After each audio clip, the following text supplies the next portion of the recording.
Good evening. So, stock review tayo. May 29, 2020. So, let's start sa PSE. Ano ba? So, last time sinabi natin sana mag-consolidate siya dyan sa box na yan. So, may nagpo-point siya na magkaroon ng breakout, no? So, and also hopefully we can see na breakout. Sandali lang po. Yung palang lapis ko, wala. Ano ba yun? Yun. Yun.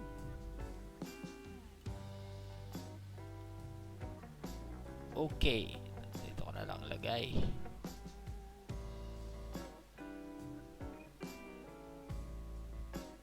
So, tingnan natin. So, ito yung lapis natin, no? So, hopefully magkaroon ng breakout dyan, which is yung gusto natin mangyari. Dahil ang ganda ng dahil sa MSCI rebalancing. So, nagkaroon ng magandang takbo itong ating PSE. Nagkaroon ng Bull Friday, no? So, hopefully, we can see this yung kagaya dati, 6 plus level all the way to 6.8 within end of the year, hopefully, no? If not, we can, kahit kung hindi talaga gumanda, kahit man lang maglaro lang siya dyan sa box na yan, okay na tayo.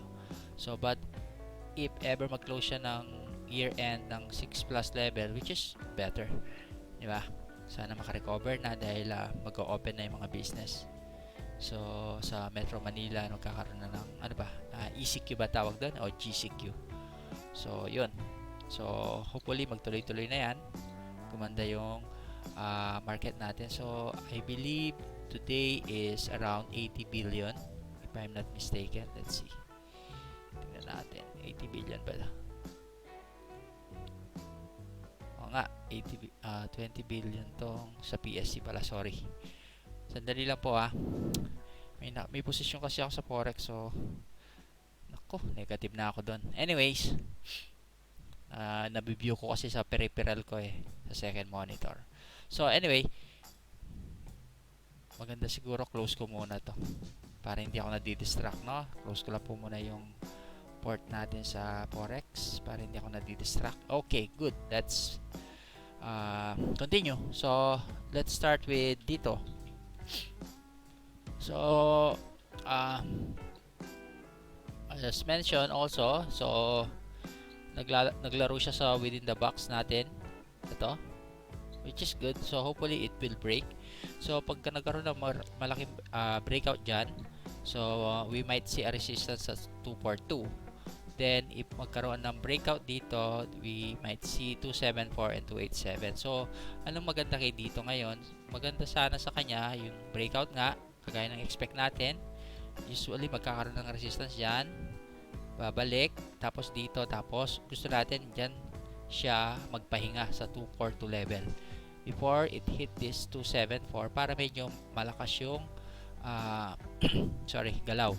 So ayan po. If not, we might see this level go down if magkaroon ng breakdown. This 181 and 178. The worst is 158. But I believe nagkaroon na ng first call to, no? So may kumakalat na po sa social media na nagkaroon ng first call na tuloy. So hopefully nagpo-poise siya ng magandang move going for a breakout. But wala pa tayong ganong kalaking volume. So if I were you, you might want to accumulate within this box. But if there's a breakdown, you exit your position. Syempre, gano'n naman tayo. Kasi kahit third telco yan, it may go all the way to this level. So might as well have a cut loss point. Then try to, when it break out, so try to have a trailing stop. You can use an MA for your trailing. So yun, yung mga level na titingnan natin. Okay, hopefully magkaroon ng magandang galaw this coming week or June, di ba? Kasi naka-schedule talaga yung first call sa May. So June would be a good month sana kay dito. And what else? Sun.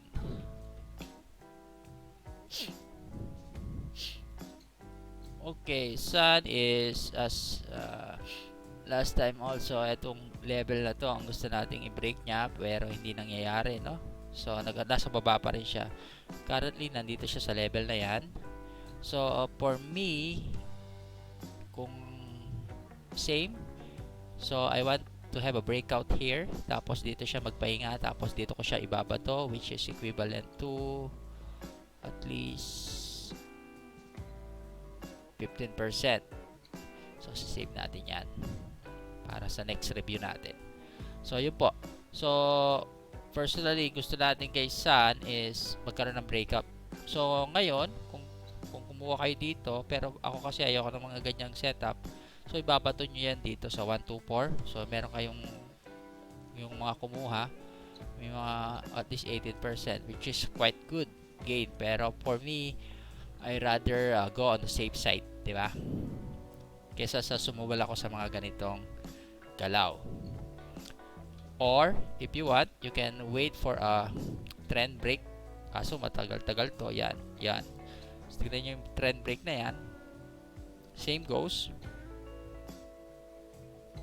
Dito pa rin po sa breakout tayo. Okay? Kasi pwedeng mauntog dyan tapos bumalik. Wala naman din siyang ganun kalaking volume. So patay din yung volume na yan. So it's just a quick play para kay Sun. Then next is nickel. Nickel, as mentioned also last time, ito yung mga key levels natin. So hindi naman siya bumaba dito sa 140, which is good. So as mentioned also, try to get on this side. So if you can get sa 152, yung mga nag-EOD kanina, so you can pwede nyong ibato dito sa maximum natin is 208, or this immediate resistance natin sa around 180 level. So pag binato nyo dyan 180, meron tayong at least 18%. Not bad, di ba? So save din natin yan para sa next review. Yun po. So as long na nag-hold tong 140 natin, okay pa tayo. So kagaya din na sinabi natin dati, mas maganda kung mag-stay siya sa 152, which is ginagawa niya ngayon. Nag-i-stay siya dyan.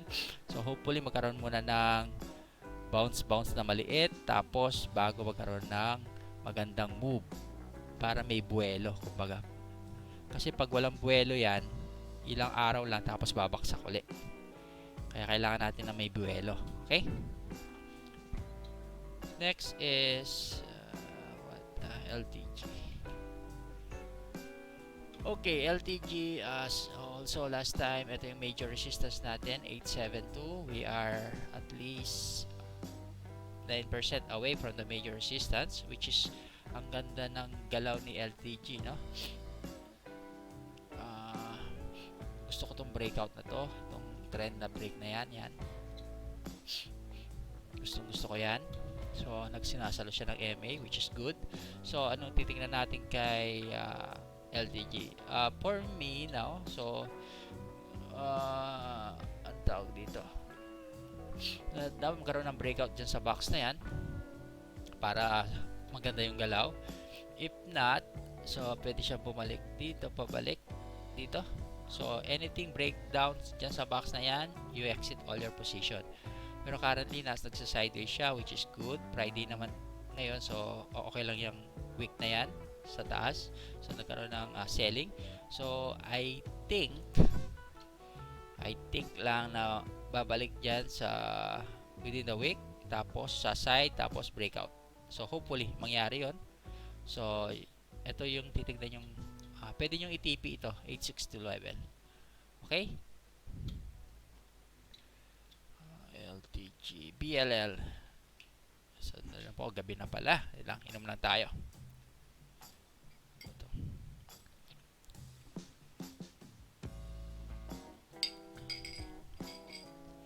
Okay. Ano ba tawag dito? So extend muna natin itong ating linya dati. Yan na lang. Okay, extend natin yan. Yan. Anyways, so as you can see, tinamaan niya yung mga levels natin, 354, 333. So hindi niya sumagat sa 307. Kagaya din na sabi ko dati, mas gusto ko sana bumalik siya dito sa box na yan, o yung linyang yan. Ito. Tapos gumanon-ganon siya, tapos dito ko siya ibabato sa 463, pero baba pa rin. So ano para sa atin ang BLL? So sa BLL, try na hayaan nyo munang magkaroon ng magandang kandila. So ang kandila niya, no, engulfing, no? Friday pa naman. So ano ba ang earnings nito? Oh, 2019, good, positive. So anyway, pangit yung kandila, so we don't like that. Kung gusto nyo talaga ng BLL, if ever lang, kahit sumampa lang siya ulit dito sa 354, so bumalik siya dyan, tapos i-break niya dapat to, yan.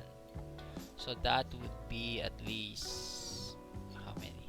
10%. So save din natin yan, 10% gain. Yan yung hinihintay natin kay BLL. So far, for me, avoid ko muna yan hanggang hindi siya magkakaroon ng magandang galaw, no? So marami namang magandang stock, so try to avoid BLL first unless magkaroon ng magandang kandila the following or this coming week. Green. So si Green, yung TP natin na unang TP natin last time, so na-hit na niya yung 156. Congrats sa mga sumalo. 'Di ba? Na-break na niya yung 146, which is good.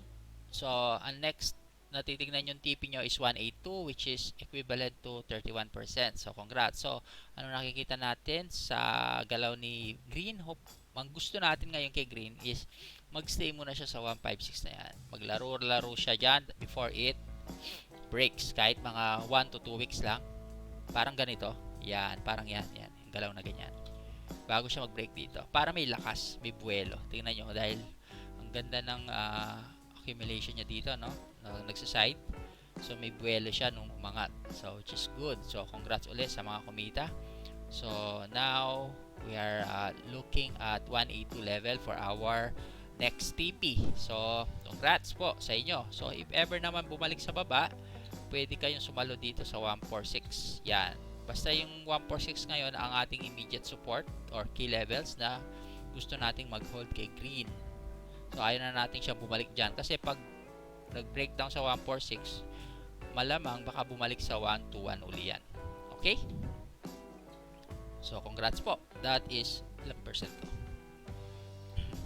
Excuse, 13. Pizza. Ayun, si Pizza, no? Nagre-resume na sila. May maganda naman siyang galaw dito. Ayun. So happen, no? Nag-resist tong MA na to. So what we are looking now for Pizza is wait lang po.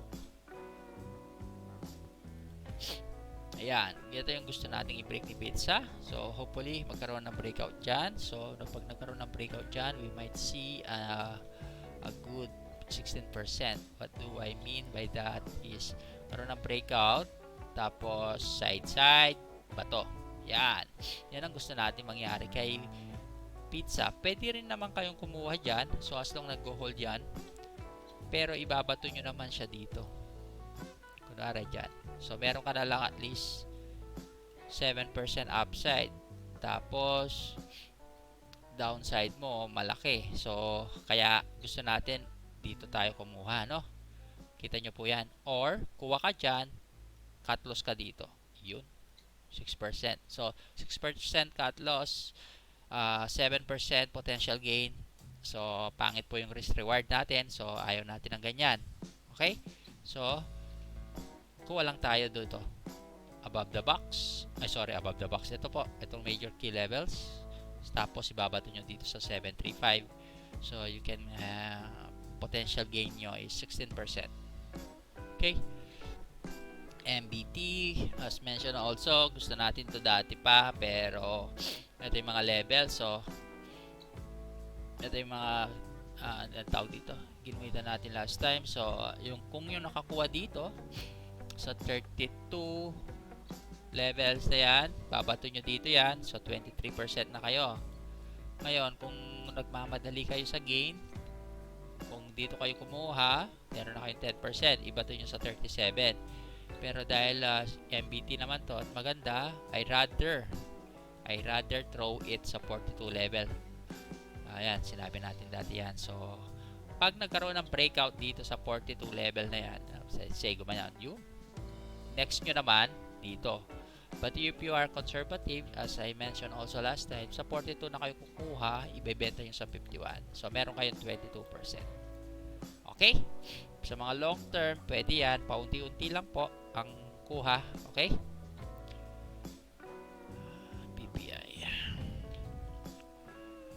BPI. So, BPI as mentioned. So, walang breakdown dito sa ating box na to. So, sinabi natin sa 65 ang kuha. Ito po. So, ibabati nyo sa 77. So, meron kayong potential na 18%. Dito po yan. Yun o. Ito. Move ko lang para makita nyo. Yun. Natabunan na siya ng kandila sa last ano natin. Yun. So, yung mga nag-EOD, pwede yan. Pero I think, magkakaroon muna, i-retest niya itong 65 na to. So, magkakaroon ng ganyan. Tapos, hopefully, gumanon siya. Tapos, gumanon all the way dito sa 77. Okay? So, yun po sa BPI. Sorry. If ever naman bumalik siya sa baba, you can get sa 61 or 62 peso. Yan po yung naabangan nyo pag nagkaroon ng retrace. Okay, but so far magandang galaw ngayong Friday. So hopefully ma-sustain nila to. So yan, gumanyan, tapos gumanong ganon, tapos gumanong ganon, tapos yun. Okay? Basta nag-hold to 56, we are still okay sa BPI. What else? Wilcon. Okay, Wilcon. Sorry po, sinisipon tayo ng konti. Inom lang po uli ako ng calamansi juice.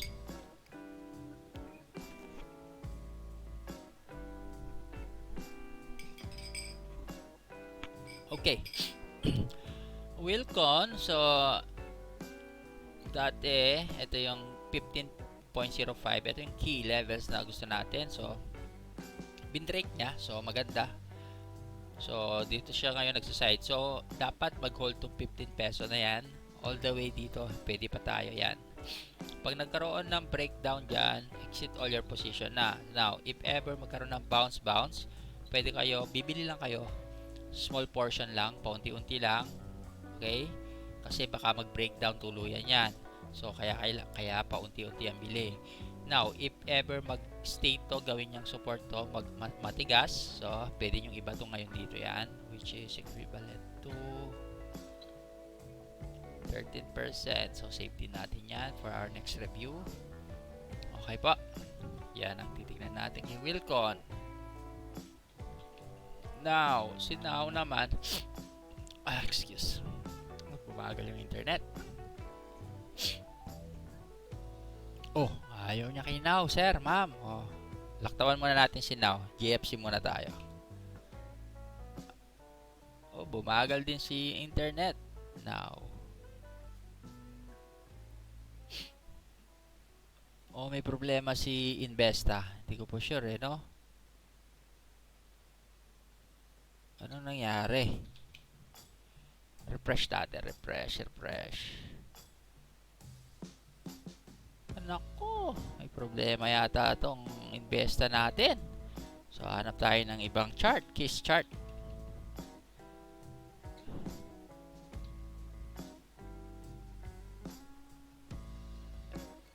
Okay. Saan nakita din? Natin ang, saan ba ito? Chart. Ayun. Oh, ano naman din to? Forex. Meron ako nakitang kisschart.com yata yun. Tara po check natin.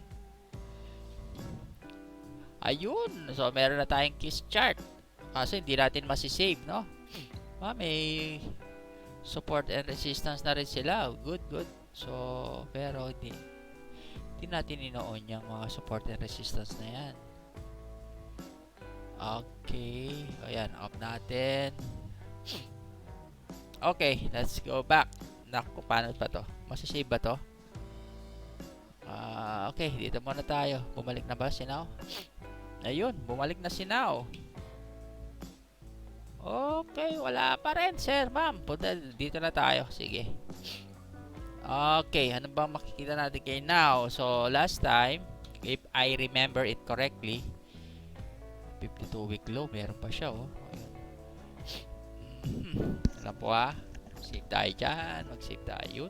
So, if I remember it correctly, gusto natin mag-hold yan, which is nag-hold naman. Ba to?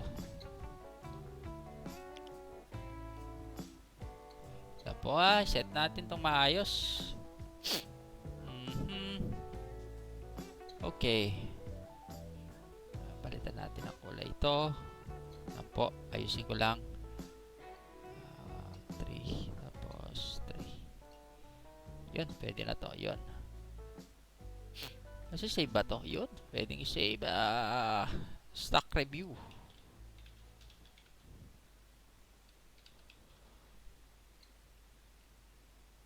Okay, now, ito yung gusto natin. So, nag-hold dyan, no? Which is good.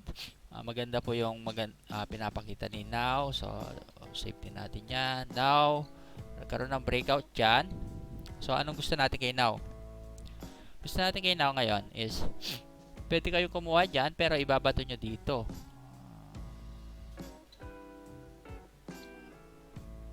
Yan po. Dito nyo na ibabato yan, which is equivalent to dito. Yan. Meron kayong 14%. Okay, now, maganda yan. So, as long as now, nag-hold itong baba na yan, walang breakdown, okay tayo. Ito po. Yan. Dito sa 160 level na yan. Yan. So, hopefully mag-hold yan at hindi na magkaroon ng breakdown. So, ito po, sinalo niya dyan, no? Kung tama yung natatandaan ko doon sa Investa chart natin. So, anyway, so, yon, maganda po yan. So, maganda kayo now ganyan. So, gumaganda yung mga takbo ng telco, no? Ano pa? Kumita naman siya ng 2019. Good. Okay po. So, yan. Magandang mangyari kay now. Sa mga kasama nating nasa 5 peso pa rin, kay kasamang Huson, yeah, happy anniversary, 1 year na po siya sa 5 peso. Naipit sa 5. Kung nakikita nyo po yung post ni Huson, ayan, kapatid na Huson sa trading. So, nasa 5 peso po yung average niya, no? So, I think negative 1M siya dito eh. So, yun. So, kung gusto niya, kaso naka-all in siya, no? Pwede siyang mag-ipon ng paunti-unti dyan para mag-average down. Okay? JFC. Ayun. Wasak si JFC. Kung nakita nyo po yung post ko, key levels natin is 1. Kung di ako nagkakamali. 111, 108, 109. Ganon. Yung pinost ko sa 05. But anyways, so, ito na po siya ngayon. So, tinamaan niya yung levels na yan. Ay, sorry. Ano ba nangyari dito? Yun. So, ang gusto nating mangyari ngayon sa kanya is, save din natin yan. Ang gusto nating mangyari sa kanya is, mag-hold na yan. If not, kung hindi po mag-hold dyan, dito nyo aabangan uli sa 100. If ever bumaba pa yan dyan, ganito po kasi, no, tingin ko lang sa JFC. Consumer kasi yung JFC. So, pwede naman tayong hindi kumain ng Jollibee ngayong mga panahon na to. Pwede, kaya nagtitipid yung mga tao. So, highly affected po yung business nila, no? I mean, yung regular food, pwede yan. Yung mga rice, diba? Mga volume meal, pwede. Pero yung burger, tsaka lalo na ngayon, hindi ka naman o-order talaga ng Jollibee na yung regular na order dati. So, yung mga burger, hindi naman masyadong mahalaga ngayon. Ang mahalaga is kanin na pagkain, no? So, I think down talaga to. So, ano pa? Wait lang po wala pa akong setup dito eh. Ayun, Pibo. Yun. Yun, no? So, yun po. So, naku. Delikado to. So, hope, yeah, same. So, dapat mag-hold itong ating 102 level. Okay? So, yun po. 102 level. Next, M-Wide. Ay, sorry. Ayun, wasak din si M-Wide. Ayun ang gusto nating i-break ni M-Wide, yung 6 peso level. So, pero hindi nangyari sa kanya. So, ito na po. So, yung mga key levels na ginuhitan ko sa Investa, no? Hindi natin makita ngayon. So, pero sa nakikita natin, ano tawag dito? So, pangit ngayon si M-Wide, no? So, pero pag nagkaroon po ng breakout dyan, yung trend na yan, hopefully, so, ganyan na lang. So, pag, if ever magkaroon ng breakout, dyan po kayo papasok. Pag breakout ng trend. As long na walang breakout dyan, walang pasok. Okay? Meaning, wag mo na kayong bibili kasi pwede pa pong bumaba yan eh. A stock can go as low as it can. So, nobody knows, di ba?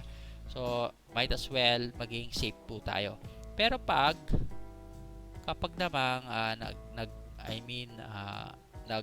side siya dyan, tapos bato-bato siya dyan, yan, breakout dito sa box, pwede kayong bumili, tapos ibabato nyo dito.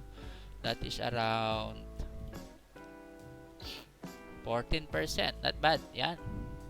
So, save din natin to, no? Para sa next review natin. Okay po. And then, what else? EEI. So, magre-resume na rin ng mga construction. So, kumita ba to si EEI? So, negative din siya ngayon. Tignan nyo, down na down yan, no? So, weekly. Tignan po natin. Day, week, 1 hour. Yan. So, day. Weekly, sorry. Ayun. So, weekly, oh. Yun. So, yan. Hopefully, mag-hold yung levels na yan. If not, dito na po tayo maghintay uli. Kita na natin yan. Pwede dyan. Dyan. Okay. So, hopefully, mag-hold po yan. If hindi mag-hold, sa 377 nyo o 380 nyo, hintayin. Okay? Now, if ever naman na mag-bounce siya dyan, mag-hold yan, position na yan. Saan ba yan? So, meron kayong at least 12%. Okay? Next, accept. So, AC Energy. So, sorry po init. So, ito po. So, ito yung kailangan niya i-break ni AC, no? Then, ito yung immediate na support nyo, yan. Ito yung mga key levels na support natin dyan, yan. So, anong nakikita natin kay SF? Gusto natin i-break niya to, itong 218. Magkaroon ng break, tapos side, tapos ibabato nyo dito. That would be at least 11%. Kasi po, pag hindi, pag bumaba yan, pwede kayong matalo ng 8. So, yung risk reward nyo, hindi maganda. So, kaya, maghintay po tayo ng breakout dito. Tapos, pag nag-side siya, doon kayo kukuha. Okay? Just be safe. So, yep.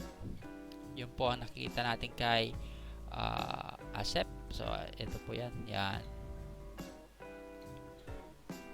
MPI, may nabasa ako news, parang si Somotomo ba yun, yung Japanese. So, bumili na share sa MPI. So, which is a good thing.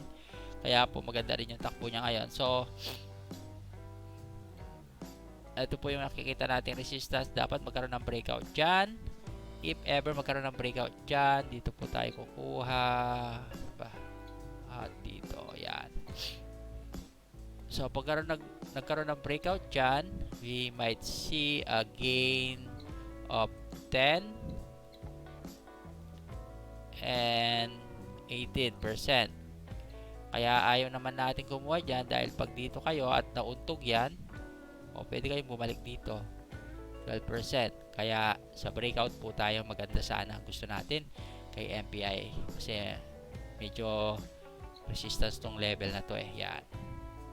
Okay po. Save natin dito para sa next review. Meg. Ayun, si Mega World. So, if I remember it also last time, gusto natin i-break yan. Kung tama po yung pagkakaalala ko. So, Yeah, so hopefully break niya yan. Then next is ito po yung possible na gain nyo, which is 13%. Pag hindi naman po, pag nagkaroon ng resistance dyan, babalik siya dito, which is equivalent to 11%. Yan po yung risk reward nyo. So kaya gusto natin dito na lang para medyo malakas, may buwelo, no? Or yun po ang titignan natin. Tignan natin sa lower time frame yan para may extra tayong conviction. Tignan natin sa 1 hour na lang. Yun, so sa 1 hour ganyan, no? So hopefully, tingin ko lang baka magkaroon ng cup and handle dyan, no? Gumano, no? Itong level na yan. So tignan nyo, kaya sa breakout tayo kukuha. Okay po?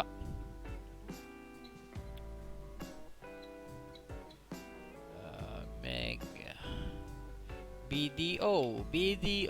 Okay, ganda namang galaw ng mga bangko, no? But as mentioned also last time, pambihira. Kailangan ko lang i-refresh yung memory ko sa review natin, no? Kasi hindi natin magamit si Investa ngayon. Naglolo ko yata. Hopefully maayos nila ng maaga yan. Anyway, so yun.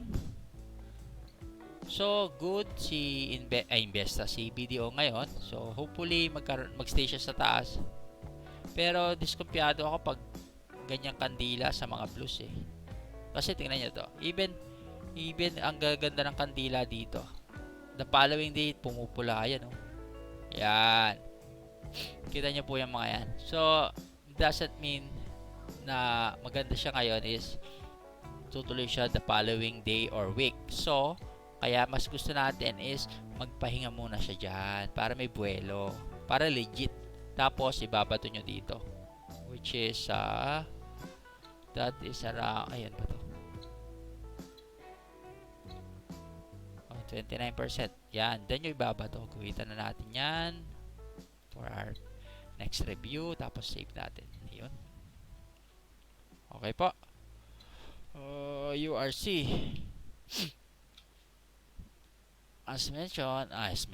as always, ano ba maganda dito? Tira po mga levels natin nawawala eh. Anyway, so ngayon nasa back siya. Yan. Currently nasa back. So yan. So nasa back siya, no? So gusto natin magkaroon ng breakout dyan. Pag nag-breakout po dyan, dito yung una yung TP and the following is ito. So that would equivalent to 12 and 20. Diskumpiyado lang ako dito kasi 1, 2, baka mag triple tap po yan sa taas dito. Triple tap sa taas eh, no? Triple tap sa taas. Kaya nga triple tap eh. So baka mag triple tap po yan at bumalik dito sa baba. Kaya breakout po tayo, tapos hintayin nyo mag sideways sa taas bago kayo kumuha, tapos bitin nyo baba to. Kasi if not, babalik dito yan. So baka maipit tayo. Okay? Tapos na si JFC. JG Summit.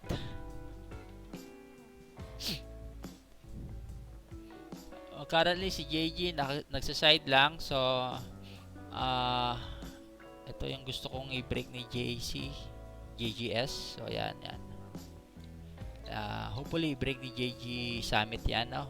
Tapos pag na-break niya yan, ito yung immediate nyo na TP and this one. So that is equivalent to 12 and 30%. Saan ang cut loss? If ever cut loss nyo dito sa baba, which is kung dito kayo, patay tayo dyan. Pareho ng risk reward. So pag nakakuha kayo dito, so dito yan, no choice kayo, dito nyo ibaba to. Kasi pag dito 13% kayo. So hopefully if ever mag-resist dyan, makakuha kayo dito, bandang baba dito, para maganda yung risk reward nyo. Yan. Pero mas gusto natin talaga is breakout dito. Yan. Okay po.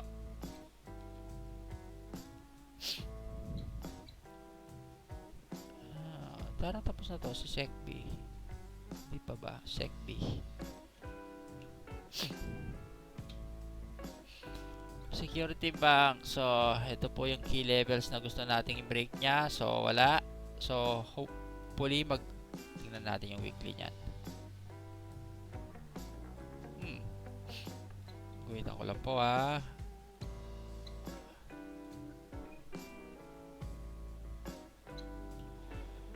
Pwede na to. Lagay ko na lang yung ibang guhit. So, yun. So, nag-hold ito. Pero nag-resist na to. Ito. So, malakas po yung resistance na yan. So, it might go back on this level, side, tapos breakout. So, if ever, sa breakout na po tayo kukuha, or as long na nag-hold itong 79 level na yan, okay pa tayo kay SecB. Wag lang siya mag-breakdown. If it breakdown, exit all your position. Okay po. And last, DD. Personally, pangit si DD sa nakikita ko, so I won't consider buying DD for now. Pangit.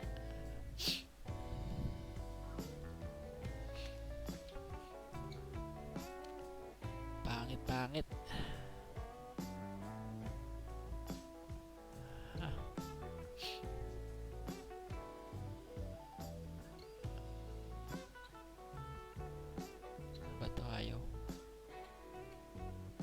Ayan. So, hopefully, sa 13 peso or 14, 13.90, yung kayo pumulot.